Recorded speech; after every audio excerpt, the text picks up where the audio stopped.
हवा महल विधानसभा सीट के लिए कांग्रेस के आर तिवारी ने भरा नामांकन।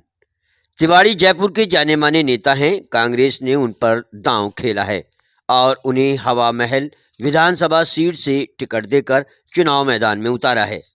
आज तिवारी ने अपने कार्यकर्ताओं और समर्थकों के साथ नामांकन भरा। नामांकन कार्यक्रम के बाद तिवारी ने क्यूपी न्यूज से हवा महल सीट के बारे में क्या कहा व उनके समर्थकों ने क्या कहा, आइए सुनते हैं। इतने सारे कार्यकर्ता थे, मैं तो नाम भी गिना सकता हूं, लेकिन अच्छा नहीं लगेगा। ये भारतीय जनता पार्टी की नैतिक पराजय। भारतीय जनता पार्टी ने पलायन किया है, हवा महल में उम्मीदवार ही नहीं है। जो लोग मंदिर संभालते थे सर, जो लोग मंदिर संभालते थे, आज उनको राजनीति में डाल दिया बीजेपी ने।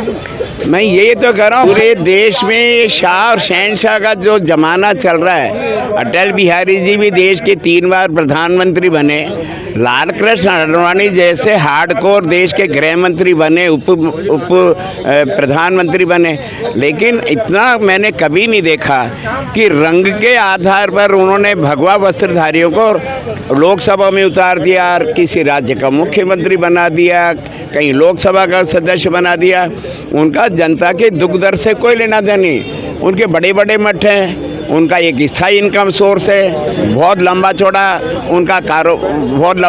उनका मठ चलता है। और ऐसे मठों के आदमियों को, जिनको आप महंत बना दो, 1001 कुछ भी पदवियां दिला दो, जनता से उनका कोई सरोकार नहीं है। इसलिए मैं कहता हूँ, ऐसे वस्त्रधारी आदमियों को जनता के बीच में जाने से पहले खुद को पर आत्म करना चाहिए कि मैं जनता की सेवा कर पाऊँगा या नहीं कर पाऊँगा। पार्टी का दिवालिया है। हवा महल में भारतीय जनता पार्टी का तो उम्मीदवार उन्होंने बनाया ही नहीं। मैं भारतीय जनता पार्टी के कार्यकर्ताओं को बरसों से जानता हूं। जयपुर की सड़कों पे मैं 45-47 साल से काम कर रहा हूं।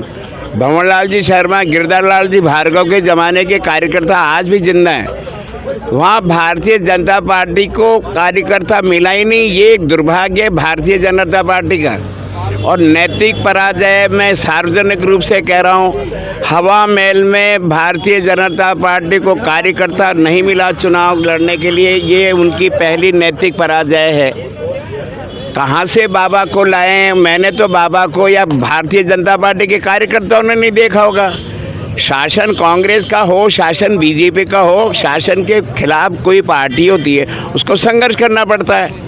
आज 5 साल से जननायक अशोक गहलोत जी की सरकार राजस्थान में, तो मैंने तो कभी देखा नहीं बाबा जी उनको उम्मीदवार बना के भेजा है। उन्होंने कभी बीजेपी के झंडे की तरह कोई संघर्ष किया हो?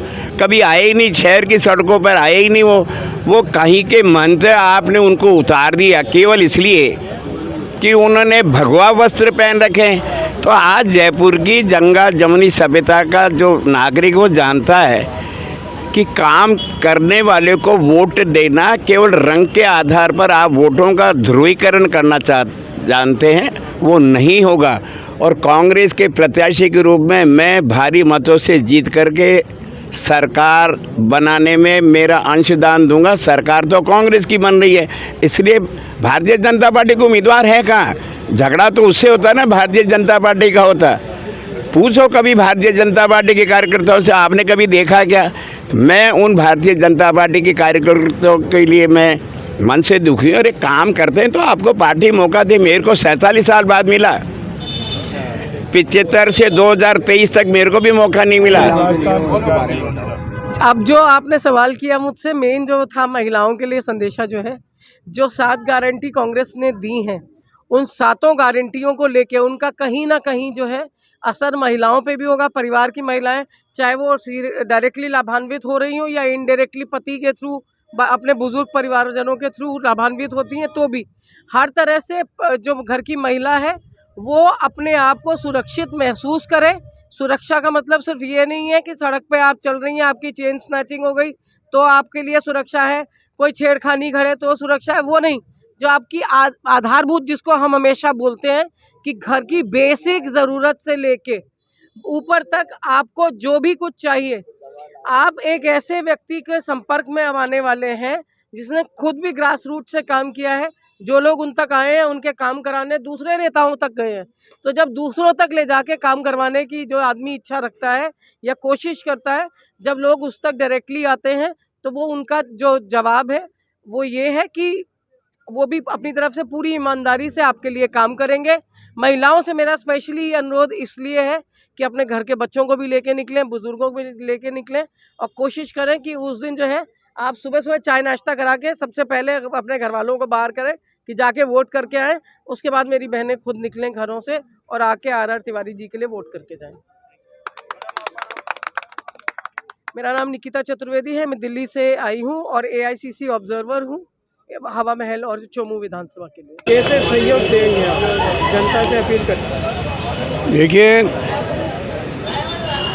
जयपुर शहर के अंदर आर तिवारी एक पहचाना हुआ कार्यकर्ता है और हवा महल को एक अच्छा मजबूत और कांग्रेस का वरिष्ठ प्रत्याशी मिला है। हवा महल के क्षेत्र की हर जनता और जयपुर शहर का हर कांग्रेस का कार्यकर्ता और 36 कौम के लोग भाई आर तिवारी को जानते हैं और आर तिवारी आधी रात को दुख और सुख के अंदर उठने वाला साथी है। वो विधायक कम और कांग्रेस का कार्यकर्ता और संगठन का आदमी है और उसको इसलिए टिकट दिया गया है कि वो आम जनता से जुड़ा हुआ है और यहाँ की 36 कौम आम लोग इसके साथ में जुड़ेगी। और हवा महल के अंदर जिस तरह से जयपुर शहर की MP की सीट हमने सर्वाधिक वोटों से जीती थी, उस प्रकार हम हवा महल की सीट जीत करके दिखाएंगे और भाई आर तिवारी को राजस्थान की विधानसभा के अंदर पहुंचा करके रहेंगे।